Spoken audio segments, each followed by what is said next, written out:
Prezados senhores, bom dia, boa tarde, boa noite, dependendo da hora que vocês estão tratando. A gente quer aqui lidar com a segunda parte do transporte florestal. Já passamos por essas etapas, não é mesmo?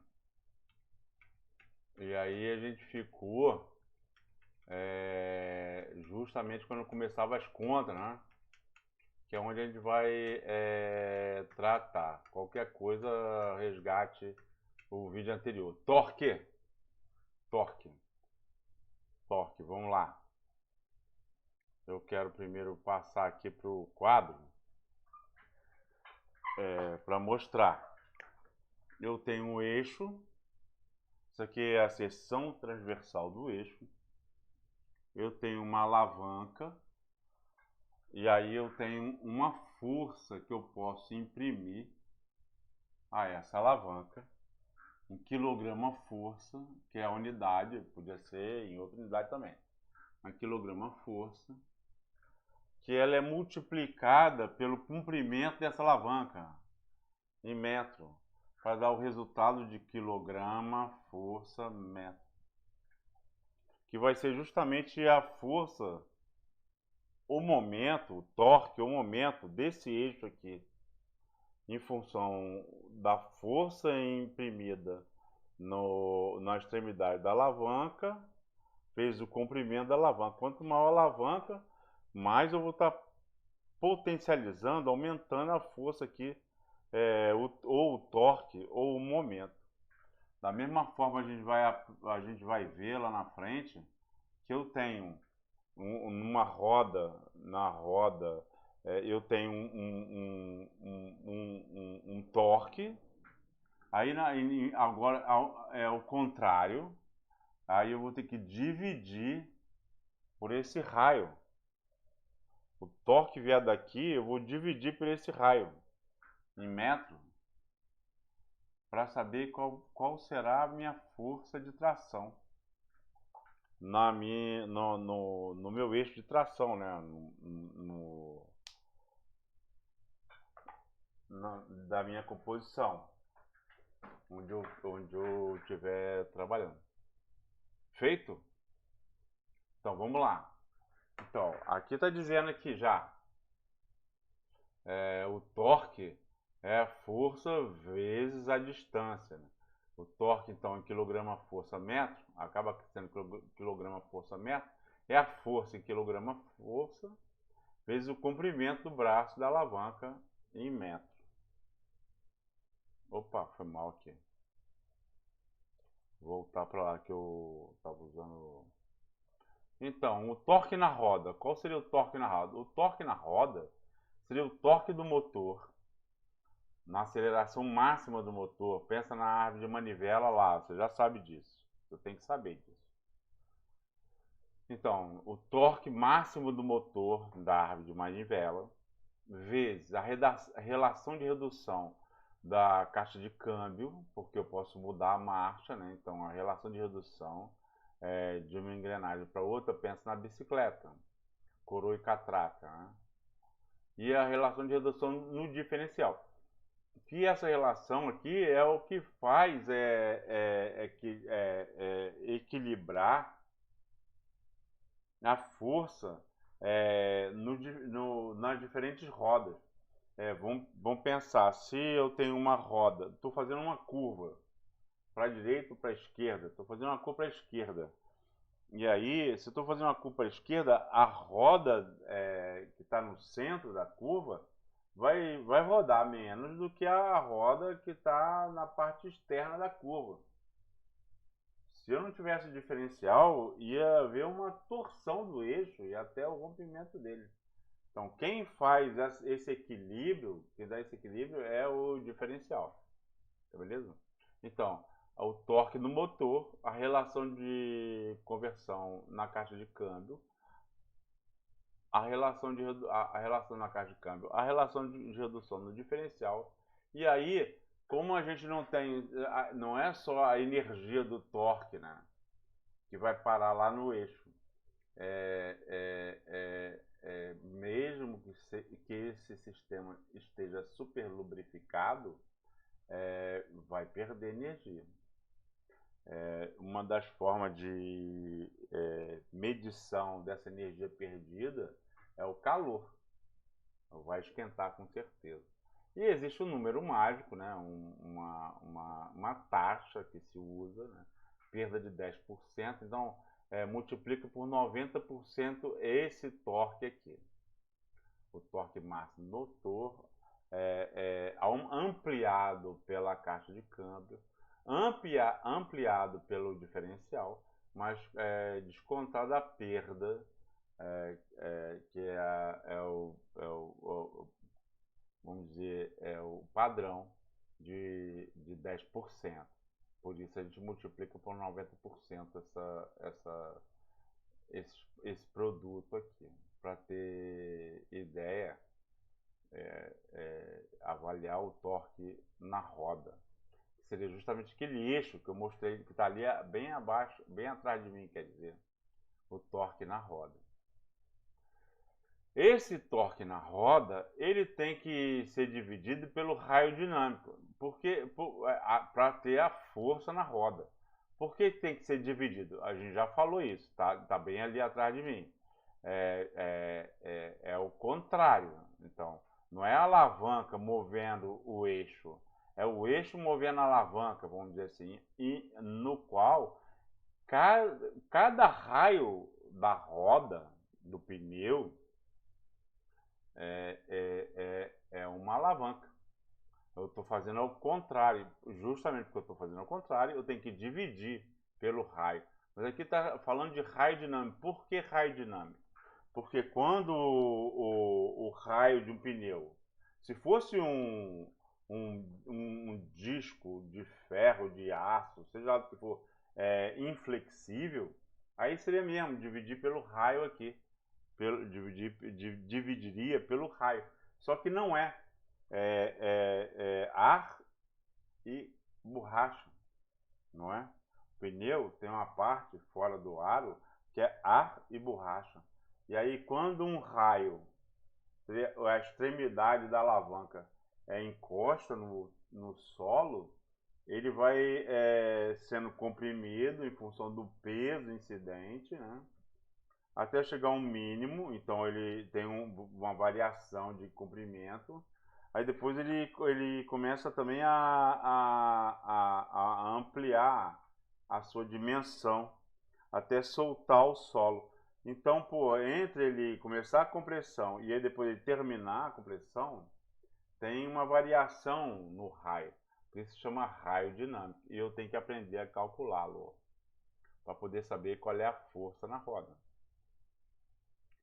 A nomenclatura mais utilizada para descrever, certamente você não prestou atenção nisso, mas a partir de agora você vai prestar atenção, eu aposto, nessa nomenclatura que aparece, né, no perfil do pneu. L/P, R, A e C e V. L é a largura do pneu em milímetros. P é a porcentagem da altura ou do perfil, que é o que você quer, em relação à largura. Mas a largura está em milímetros. P é a porcentagem do perfil, aquela parte do pneu que é adicionada ao aro do pneu, vai me dar o raio do pneu, que é o que eu preciso para ter o raio, primeiro o raio, depois o raio dinâmico. R aqui só está dizendo que o pneu é radial. A fala do diâmetro do aro em polegada. Olha só, aqui fala largura, aqui fala porcentagem da altura em relação à largura. E aqui fala do diâmetro do aro. Só que aqui é em milímetros e aqui é em polegada. Esse aqui é o índice de carga, o quanto que o pneu aguenta de carga. Isso aqui é a velocidade máxima que o pneu suporta. Então, assim eu aprendo olhando lá olhe lá o teu pneu, ou um pneu qualquer, que você vai poder entender o que esses índices... entender não, interpretar. É divertido, é curioso. Então tá aí. Então tá aqui, ó, perfil. Então, se aquela nomenclatura fala da largura e da porcentagem do perfil ou da altura em relação à largura, então aqui seria mais ou menos o que seria esse? Esse aqui seria mais ou menos 10%, 20%, não, 10%, não, 20%, 25%, seria L, que seria isso aqui, essa largura em milímetros, e P seria a porcentagem desse perfil em relação à largura, é só fazer a conta. Mas aí, lembrando, terei uma medida em milímetros e terei que transformar em metro. A outra é o aro, que é o diâmetro aqui, que está em polegada, de acordo com a nomenclatura. Eu vou ter que transformar para metro, né, cara? Uma polegada, 2,54 centímetros, né? Aí eu vou transformar para metro, e daí então dividindo por 100, né? E dividido por 2, porque eu quero só o raio. Eu quero o raio para somar o raio ao perfil do pneu. Aí eu vou ter o raio do pneu. E para ter... Ah, não, aqui rapidinho, só para falar do pneu diagonal. A fibra é diagonal e o pneu radial. Tem aquele R lá na nomenclatura, né? Então aqui é um pneu radial. O pneu radial é muito mais esperto, ele é muito mais resistente, é muito mais estável para piso sólido, né? Piso seguro, né? E o diagonal é utilizado e recomendável para piso completamente instável, ou seja, moto off-road. Então tá legal, então é melhor o pneu diagonal. Para todos os nossos veículos, seja carro pequeno, seja CVC, o pneu radial é o mais adequado. Aqui é o índice de carga, então olhar lá o que o pneu está dizendo para saber quanto é que ele aguenta. E aqui é a velocidade, olhar lá o que está dizendo lá, no V lá, e aplicar a tabela para saber a velocidade que o pneu foi dimensionado para. Um exemplo, então, esse exemplo aqui, ó, 315, quer dizer o quê? Que o pneu tem 315 milímetros de largura.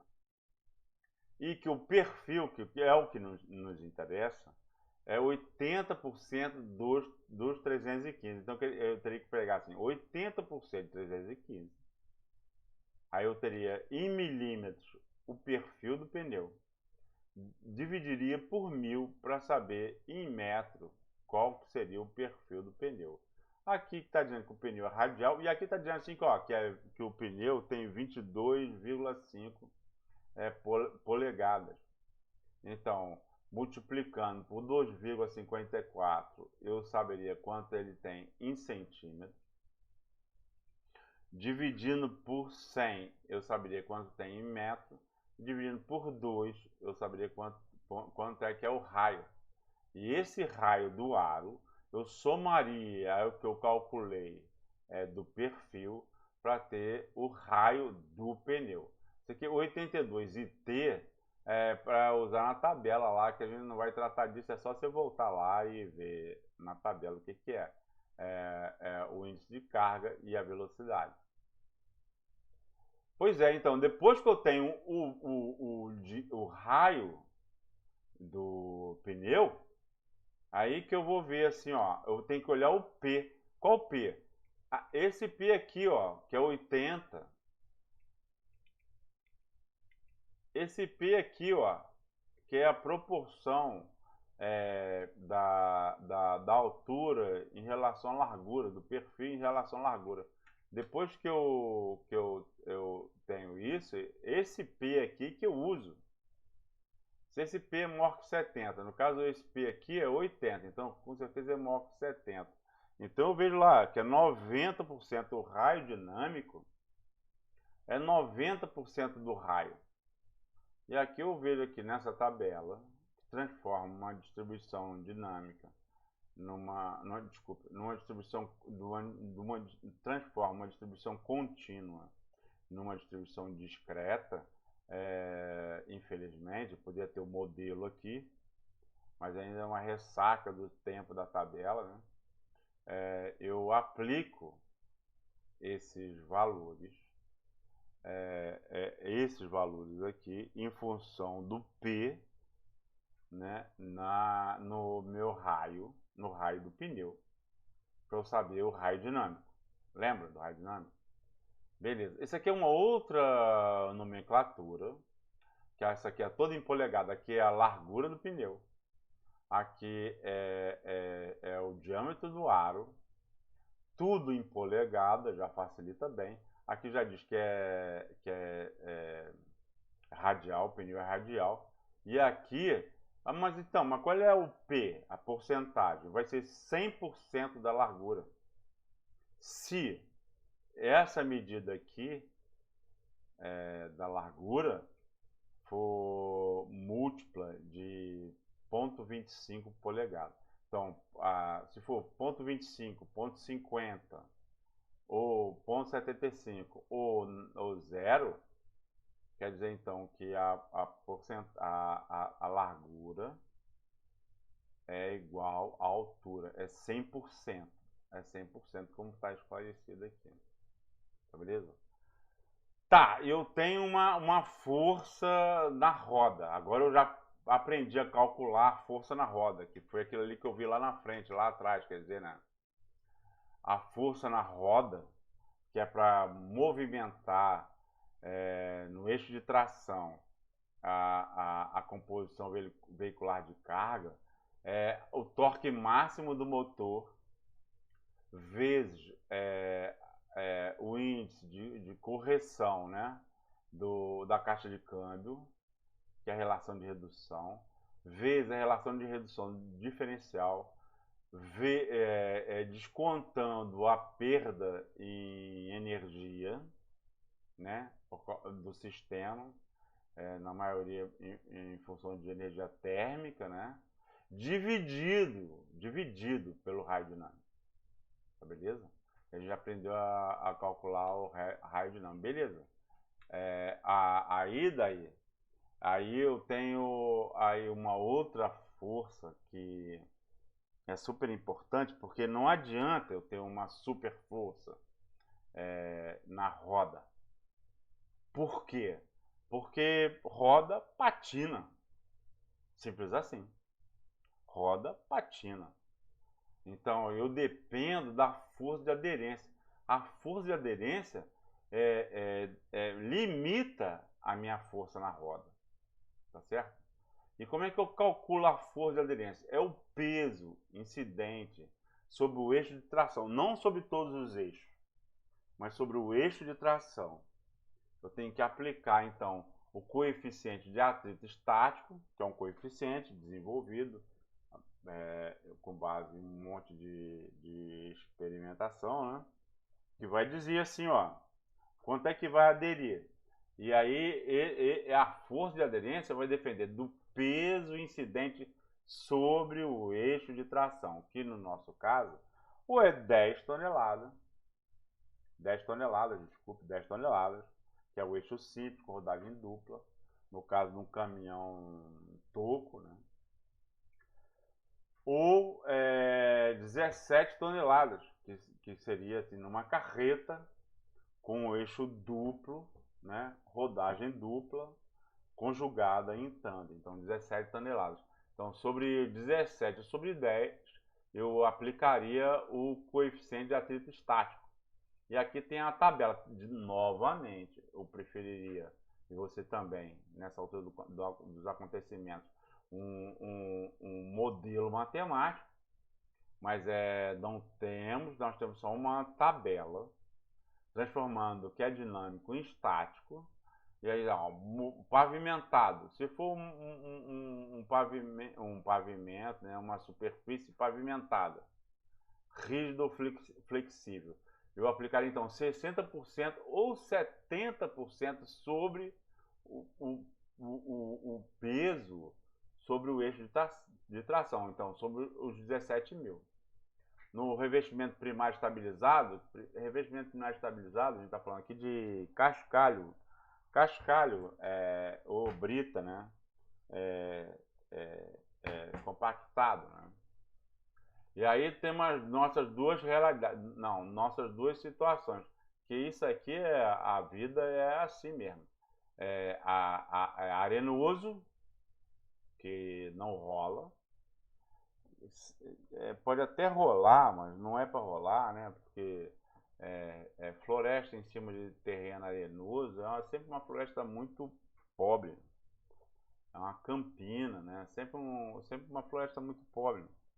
Tem muita bromélia, muita orquídea, é mais para passear, né? Para onde tem os banhos, né? Onde tem o aproveitamento lá da beira do rio, do Igarapé, né? Não tem floresta, é um solo arenoso, não tem, a floresta é sempre muito pobre, não vale, não é para outro uso, embora muita gente trate para exploração justamente de areia. Tira campina dali e explora areia para vender, porque é areia pura. Nossa realidade, a realidade mesmo, seja em floresta plantada no centro-sul do país, seja floresta natural no norte do país, a nossa realidade é essa aqui, argiloso, só argiloso. Pode ser seco, pode ser úmido. No caso de floresta plantada, a gente tem que trabalhar com argiloso úmido. Por quê? Porque a gente nunca vai trabalhar só com seco. No caso de floresta natural, não. A gente vai trabalhar com seco, então a gente pode utilizar esse índice aqui sobre o peso incidente. Ou seja, esses índices aqui vão incidir sobre o peso incidente. Ou seja, vão diminuir a força de aderência. Sabe como? Quanto menor o índice, menor será a força de aderência, que é a força que eu vou ter que levar em consideração. A força disponível na roda será limitada pela força de aderência. E aqui a gente está vendo então o gradiente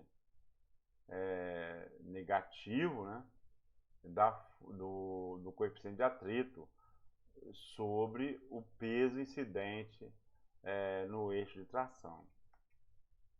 Então aqui, só para esclarecer, que aqui estava falando assim, cara, de pavimento rígido ou flexível, que é só essa linha aqui. Então, rígido é se eu estiver pavimentando com cimento, né? Cimento Portland, né? Semi-rígido é camada asfáltica, né? Como está escrito aqui, né, cara? Com base estabilizada quimicamente, né? Então eu uso para estabilizar. Né? E flexível quando eu uso borracha. Quando eu borracho, né? Uma camada asfáltica com base com brita no solo. Né? Então essas três variações aqui que tá falando aqui, ó, pavimentado, rígido e flexível. Não é na nossa realidade, não é. Poderia ser, por quê? Vamos dar um tempinho aqui rapidinho. Porque o custo de implantação como a gente já viu lá antes, ferrovia, hidrovia, seja lá o que for, ele tende a zero se você vai usar ela indefinidamente, porque você teria que dividir esse custo de implantação pela vida útil. Como a vida útil é infinita, então ele tende a zero. Então é mais importante o custo de manutenção, que esse sim, o custo de manutenção é o que tem que ser imposto ao custo do transporte de carga por unidade, né? A cada volume transportado, a cada unidade transportada. Então, o custo de implantação ele tem que ser avaliado mais sob o ponto de vista assim, cara, da capacidade de investimento.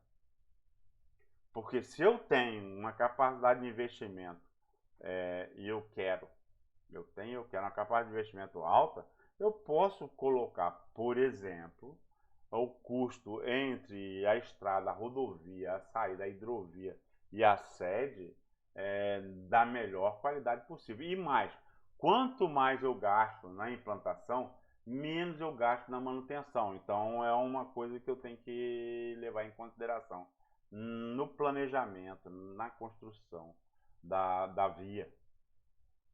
Já a estrada temporária, no caso de floresta natural, ela é construída e depois desconstruída, como a gente vai ver, para evitar invasão, não importa. Ela é desconstruída, então não.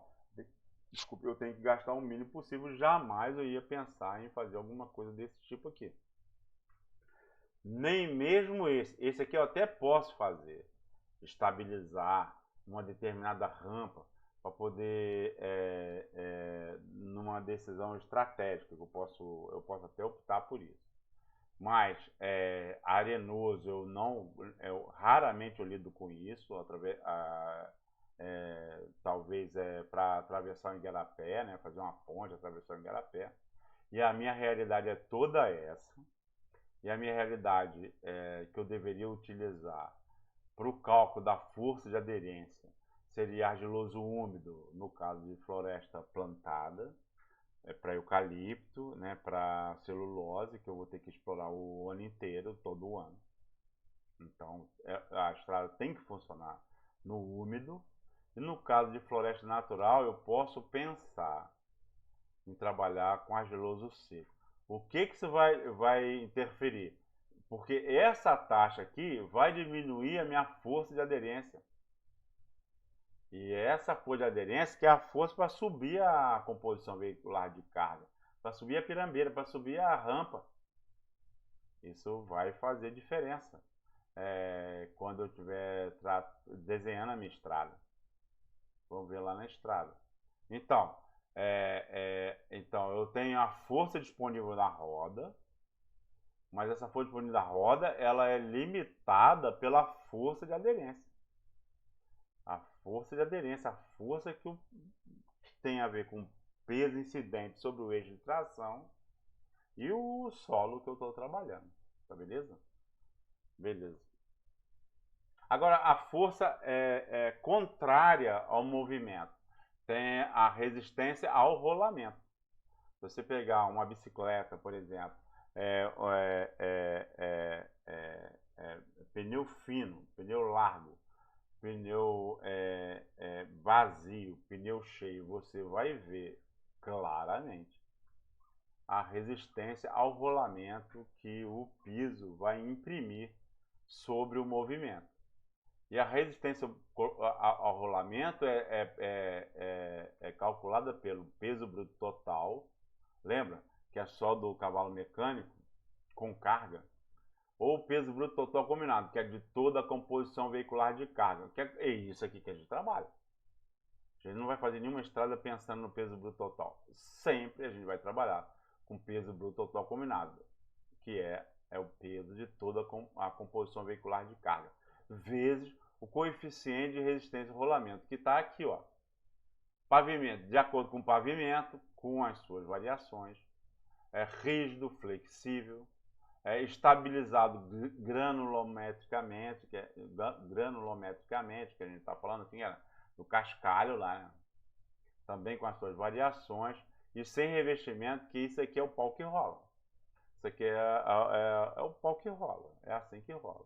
Então, argiloso seco, argiloso úmido, arenoso seco, e esses dois aqui são os paus que rolam. No caso, úmido, para floresta plantada, porque para eucalipto, que tem que trabalhar de manhã, de tarde, de noite, todos os dias por ano. E para floresta natural, que teoricamente tem que ser trabalhado só na época da seca. Situações acontecem para a exploração que legalmente em todos os estados e no governo federal é limitada à época da seca, quando o solo está mais com déficit hídrico, mais resistente à compactação. Mas situações acontecem de a exploração acontecer num solo com úmido, fora da época do déficit hídrico. Se você me perguntar isso, eu te esclareço na aula síncrona, tá beleza? Se não, então é isso aqui, a nossa realidade é essa aqui, a vida como ela rola por aqui. E para estrada em geral, para a estrada principal, ou estrada permanente, ou estrada de acesso, aí essa aqui é a realidade. De qualquer forma, esse coeficiente, né, de resistência, né, ao rolamento em quilo por tonelada. Então, 8 kg por tonelada, 9, 10, 13, 15, 25, então, quilos por tonelada. Quilos por tonelada. Tá? Qual tonelada? Que a gente já viu aqui, ó. A tonelada do peso bruto total combinado. Tá beleza? Então, é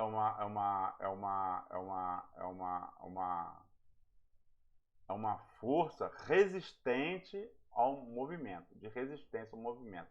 A outra força de resistência ao movimento é a resistência de rampa, que é justamente o peso bruto total combinado vezes a rampa. Quanto maior a rampa, maior vai ser a incidência sobre o peso bruto total combinado, então maior vai ser a resistência de rampa. Peso bruto total combinado vezes 0%, vezes 10%. Então, peso, espécie incrível, é o grade, diretamente o grade.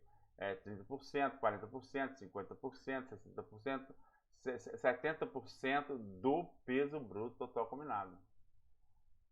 Vai ser a resistência de rampa. 10% do peso, 20% do peso, 30% do peso, quanto maior for o grade. Quanto maior for o grade, maior vai ser a taxa em cima sobre o peso bruto total combinado.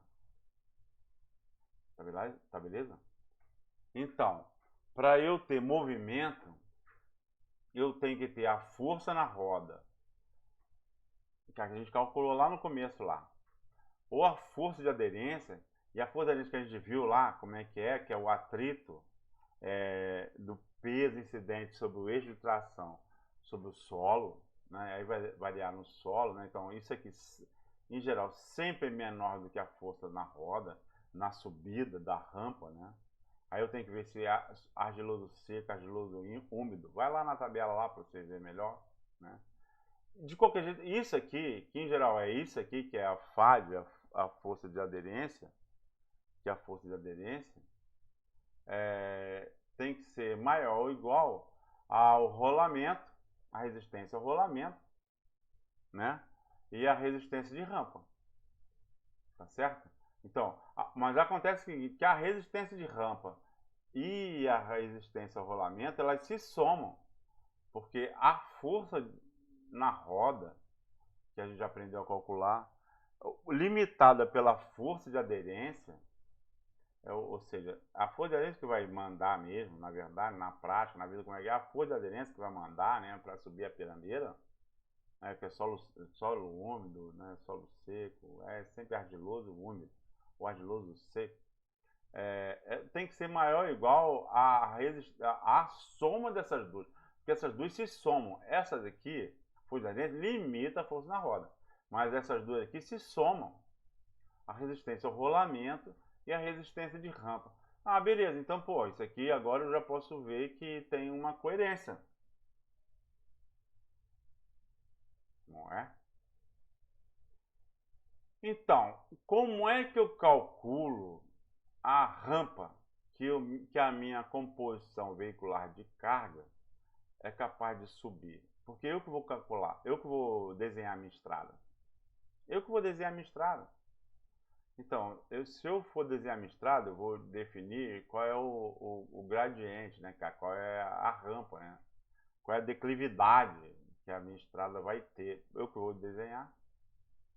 Mas então, eu já sei que a força na roda, mas aí não vai rolar, porque a força de aderência é sempre menor que a força na roda, então vai ser bem a força de aderência.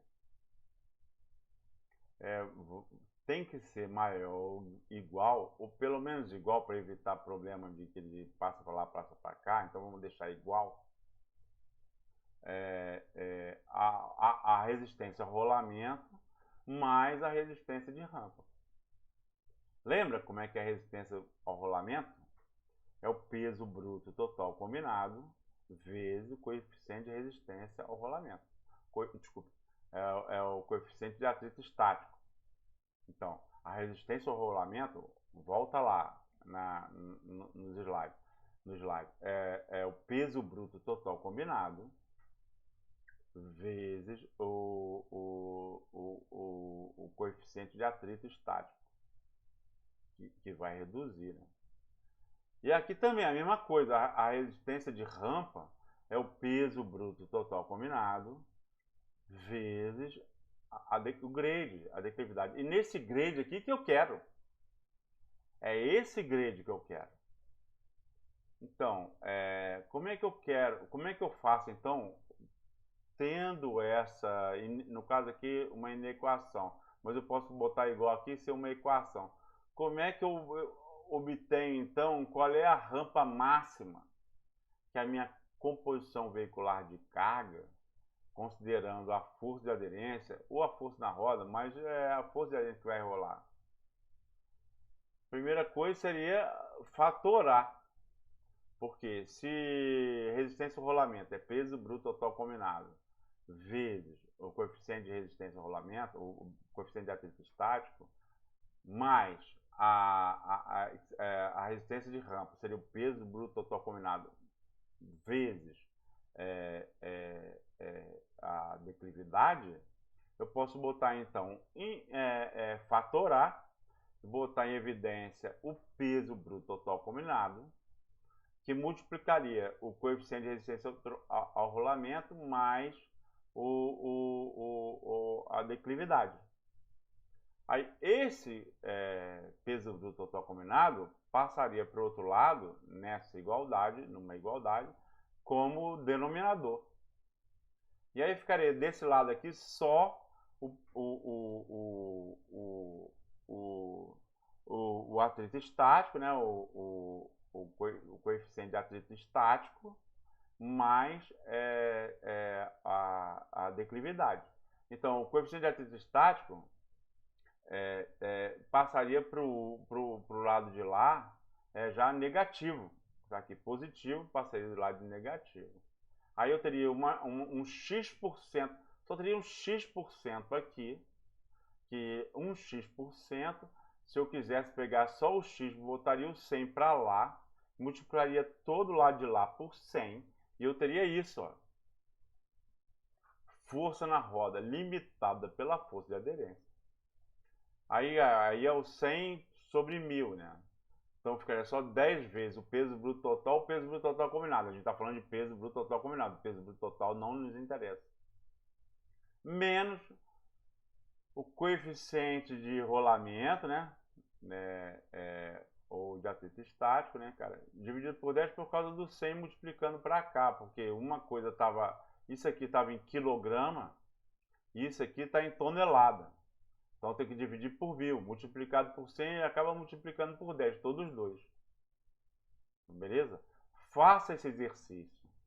Se você tente primeiro. Se você não conseguir, pede arrego. Professor, arrego. Peço arrego. Não consegui. Isso aqui é só somar e dividir, multiplicar e subtrair. Tente. Se você não conseguir, me pede, professor, deduz isso aqui para mim, por favor. Beleza? Esse é a mesma coisa do que esse aqui também. Aí, da mesma relação aqui, ó. A força na roda ou a força da aderência, a força na roda limitada pela força de aderência, tem que ser maior ou igual à resistência ao rolamento ou a resistência de rampa, mais a resistência de rampa para ter o movimento. Sacou? Então, a mesma relação que eu calculo aqui para saber a rampa que eu vou usar lá na estrada, que é o nosso próximo assunto, também é calcular a minha capacidade máxima de tração. É a mesma coisa, só que aí a capacidade máxima de tração, você vai só substituir o peso bruto total combinado. O peso bruto total combinado, você substitui por capacidade máxima de tração aqui nessa inequação aqui. Tá valendo? Se esforça, peão, se esforça. Se esforça, engenheiro. Deixe florescer, pô. O engenheiro, cara. Deixe florescer o engenheiro. Pega o papel, pega a conta, cara, para fazer isso. E depois chegar nisso e chegar nisso. Aí a gente está começando a conversar sério. Tá beleza? Se não conseguir, pede arrego. Eu prefiro, eu até sugiro que você peça arrego para os seus amigos, seus colegas de profissão, de futura profissão, seus futuros colegas de futura profissão, antes de pedir arrego para mim. Mas se você pedir arrego para mim, eu vou te fazer, tá beleza? Aqui é o print screen da página do DNR, né? Não, desculpa, do Detran, para você obter aquela autorização especial de transporte. Tá valendo? Aqui que você vai obtê-la. É muito fácil de tu solicitar. Depois, tudo dando certo, aguardar. Mas já sabendo, agora você já sabe por que a lei limita. Porque tem a ver com o projeto que a estrada foi desenhada. Às vezes não dá nem de cara. Às vezes até dá, mas aí tem que ter batedor na frente, batedor atrás, tipo aquele transporte de peça para hidrelétrica, aquelas peças monstruosas, né? Aí é o jeito. Aí tem que distribuir bem, quando a gente vê, né, aquelas minhocas, aquelas lagartixas, né, cheia de eixo para distribuir o máximo possível o peso, né? E batedor na frente, batedor atrás. Mas não é a nossa realidade. Aqui é o que você vai entrar para obter autorização especial de transporte. Se a sua composição veicular de carga fugir de alguma daquelas alternativas, de algum daqueles limites, extrapolar algum daqueles limites que a gente tratou na primeira parte dessa nossa conversa. Falou? Grande abraço, cara. Até a próxima. A próxima começamos em estrada, então.